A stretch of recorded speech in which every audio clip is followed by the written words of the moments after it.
Bonjour mes bien-aimés, encore une fois de plus, je viens devant la caméra pour vous donner quelques enseignements, quelques conseils, parce que nous vivons dans un monde que nous avons trouvé. Personne n'a créé ce monde, si ce n'est Dieu qui nous a créés. Nous tous qui vivons à cette époque, nous avons trouvé ce que nous avions trouvé. Chacun est venu dans ce monde nu, sans rien, et tout le monde va dans l'au-delà sans rien. C'est-à-dire que nous venons sur cette terre sans rien apporter et nous quitterons cette terre sans rien emporter. Le monde et les choses de ce monde vont passer, seront jetés dans les temps de feu. Mais ici, mon approche est toujours religieuse. Ce que j'aimerais, c'est un peu expliquer pour que les gens puissent savoir,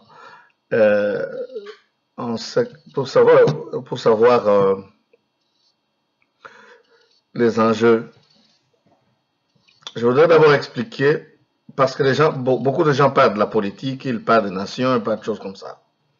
Il faudrait savoir d'où ça vient. Quand on parle de biens publics, quand on parle d'infraction, quand on parle d'une faute, en principe, une faute n'est faute que s'il y a quelqu'un qui est frustré. C'est-à-dire, quand quelqu'un dit par exemple, voler, c'est un crime. Mais on vole quoi? On prend quelque chose d'autrui sans son consentement. Est-ce qu'en principe, les choses de ce monde, est-ce que ça nous appartient? Il y a seulement une convention. Comment est-ce que ces choses ont commencé? C'est ça le problème. Il faudrait savoir pourquoi est-ce qu'il y a des rois, pourquoi est-ce qu'il y a des politiciens, pourquoi c'est des gouverneurs, pourquoi toutes ces organisations.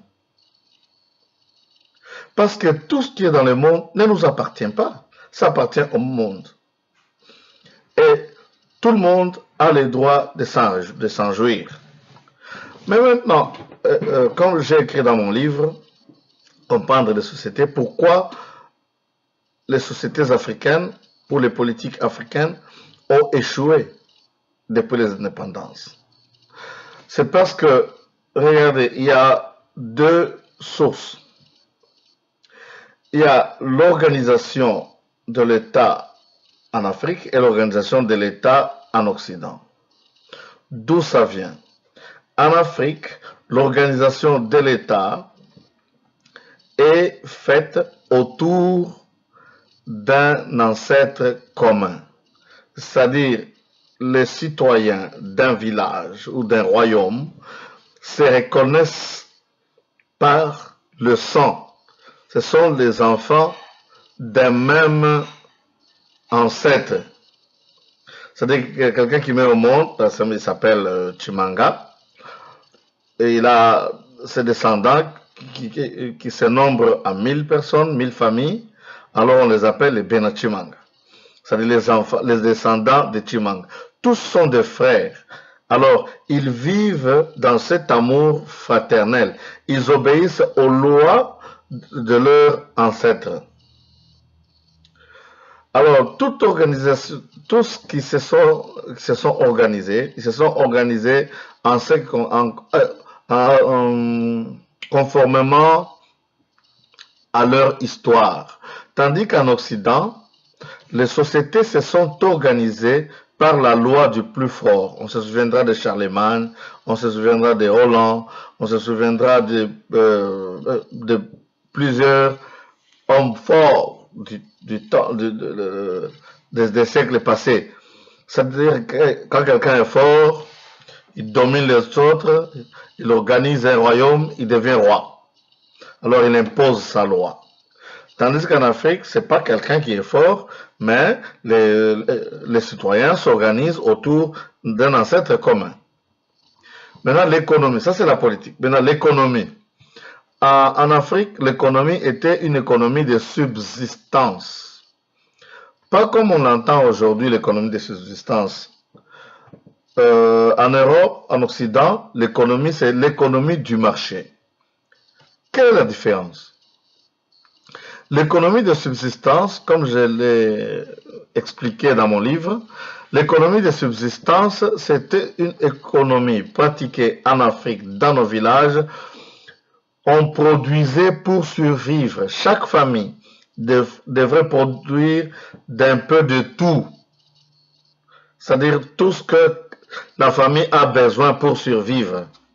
C'est-à-dire un peu de maïs, un peu de fèves de manioc, un peu de manioc, un peu d'élevage, de la volaille, ainsi de suite. C'est-à-dire que chaque famille avait toutes ces choses pour survivre pendant toute une année et l'année prochaine, ils recommencent la culture, la chasse, ainsi de suite. D'autant plus que vous avez beaucoup d'enfants, vous avez beaucoup de richesses. Maintenant, les excédents pouvaient être échangés avec les voisins ou les autres qui manquent de ceci ou de cela.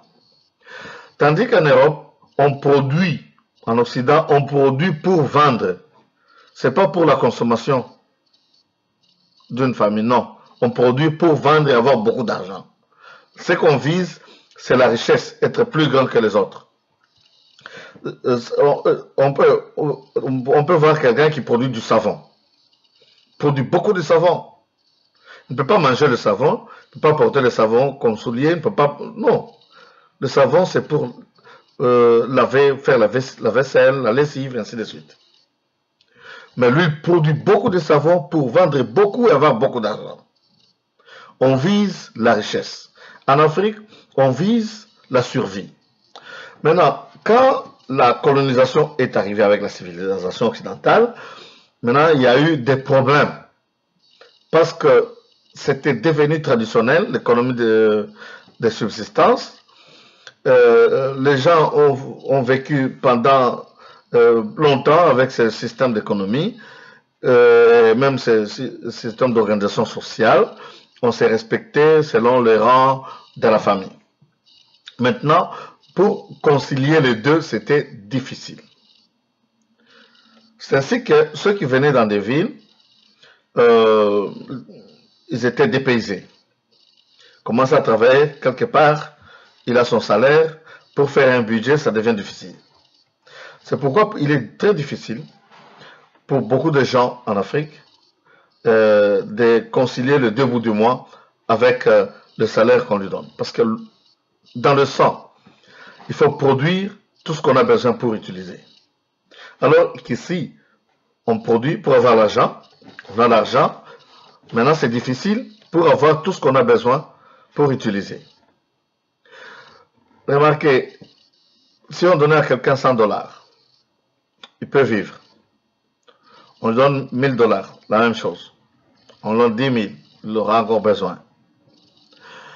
Tandis que en Occident, on produit l'argent, on peut avoir 2, 3, 4 jobs pour avoir beaucoup d'argent, mettre en banque et devenir riche.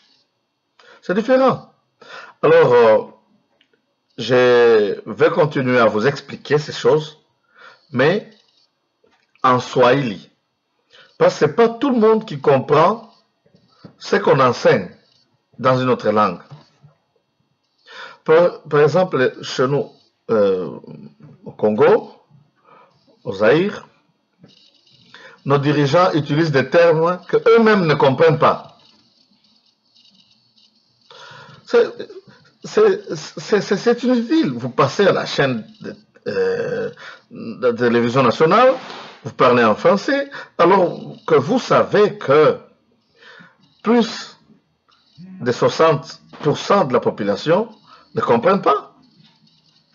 Ou bien quand vous parlez seulement en lingala, c'est plus de gens ne comprennent pas. C'est pourquoi, même s'il y a des manifestations, il y a seulement certaines villes qui obéissent, parce que d'autres n'ont pas compris. Alors c'est ainsi que je pourrais, si Dieu me le permet, je pourrais, après les enseignements religieux en Swahili, avec une synthèse en français, je pourrais commencer à donner des conseils et donner aussi, je ne suis pas journaliste, hein, donner aussi quelques flashs de ce qui se passe chez nous ou dans le monde, mais en Swahili. Ici, il faudrait que nous puissions aussi faire la différence. Au Katanga, une partie du Kivu, c'est-à-dire au Congo, au Zaïre, nous avons le Swahili qu'on appelle Swahili Yasiku Izi, c'est-à-dire le Swahili zaïrois.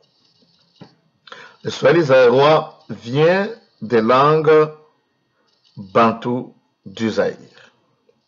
Il y a aussi le Swahili qu'on appelle communément Bora, le Swahili de la Tanzanie, qui est influencé par la langue arabe et la langue anglaise. Quand quelqu'un vient de la Tanzanie, il vient au Congo, il nous parle, nous ne comprenons pas. Il faut qu'il y ait un interprète. Parce que d'abord, de par la philosophie, la façon d'entendre les choses, chez les Arabes et chez nous les Bantous, il y a une différence. Par exemple, quand vous prenez 2 unités de 10, chez nous, on dit Makomi Mbiri. C'est-à-dire il y a 2 10. Tandis que chez les Arabes, eux, ils disent Ishireni, c'est-à-dire une unité. Chez nous, on dit Makomi Tano, c'est-à-dire 10 unités et 5 unités de 10. Alors c'est différent, c'est pourquoi quand on parle, c'est difficile de comprendre parce qu'ils ont leur grammaire, ils ont leur philosophie, ils ont leur façon d'entendre les choses. Bon, si nous voulons parler, parlons dans notre langue. C'est facile de comprendre. Quand on dit par exemple le dénominateur commun, ça signifie quoi? Et j'ai eu la chance d'avoir un professeur qui expliquait d'abord les termes avant d'entrer dans le vif du sujet. C'est ainsi que j'ai eu la chance de tout comprendre. Il y a des choses, il y a d'autres élèves qui échouent à l'école, c'est parce qu'ils ne comprennent pas. L'enseignant essaie d'enseigner, d'expliquer tout ce qu'il explique, mais l'élève ne comprenne pas parce que c'est dans un langage que lui ne peut pas comprendre. Si on dit à un enfant 10 kutosha momoya utokana ngapi, c'est facile, il dira 9. Mais si on lui dit 10 moins 1 égale combien, c'est difficile. Il faudrait qu'il comprenne au moins c'est quoi. Il faut lui expliquer ça avant tout. Parce que quand on dit par exemple Salama ya inchi, c'est quoi? Là, il y a des mots que nous employons au Congo. Il y a les gens qui disent Swahili Bora, Swahili Mbovu. Ça, c'est une approche qui n'est pas correcte. Nous parlons ce que nous appelons Swahili Safi, Swahili du Katanga. Et il y a aussi le Swahili qu'on appelle Swahili Bora, Swahili importé par les Arabes, ainsi de suite. Là où on parle de Merikebu, Arobaïnes, Alamisi, des choses comme ça. Nous parlons de Mkajimwa, Mkajimbili, c'est facile de comprendre. Bon, alors, quand on explique quelque chose, quand on veut que les gens écoutent ce que vous voulez enseigner, il faut être à hauteur de leur entendement. Il faut s'abaisser, surtout les gens, les gouvernants. Il faut qu'ils expliquent ou qu'ils parlent dans un langage de la rue. Parce que 90 personnes au Congo se trouvent dans la rue. Il y a seulement une petite minorité. Pour moi, c'est un miracle hein, quand je vois des jeunes gens en train de développer des arguments, expliquer aux gens, je vois, mais ça c'est un miracle. Parce que les études, les écoles sont presque inexistantes. Il n'y a pas d'infrastructures. infrastructures, il n'y a pas de matériel didactique, puis c'est très difficile. Les étudiants sont affamés, n'ont pas d'habits, n'ont rien, n'ont pas de bourses, et ils vivent du hasard. C'est-à-dire, c'est une vie sans lendemain, une vie du hasard, comme la vie de nos ancêtres il y a très longtemps. Ils vivaient par hasard. C'est-à-dire, ils voient de la cueillette et du ramassage. C'est un rêve. Si quelqu'un trouvait du travail, c'est un rêve. Imaginez notre pays qui est, les gens disent béni. Mais moi, je trouve que c'est le contraire. Comment pourrons-nous expliquer que notre pays est béni alors que notre pays, les gens, nos citoyens, ils prennent fuite? Comme ceux-là qui sont en Occident. Si quelqu'un est rapatrié, il fait un deuil. Si quelqu'un a eu un visa pour aller à l'étranger, il organise une fête. Est-ce que si un pays est béni, est-ce que les gens peuvent avoir la joie de quitter le pays? Parce qu'en fait, avoir le déroulement des événements chez nous, c'est comme si nous vivons dans la jungle. C'est comme s'il n'y a aucune organisation. C'est comme si c'est seulement un groupe de bandits qui s'érigent au pouvoir et ils font n'importe quoi. Bon, c'est ça.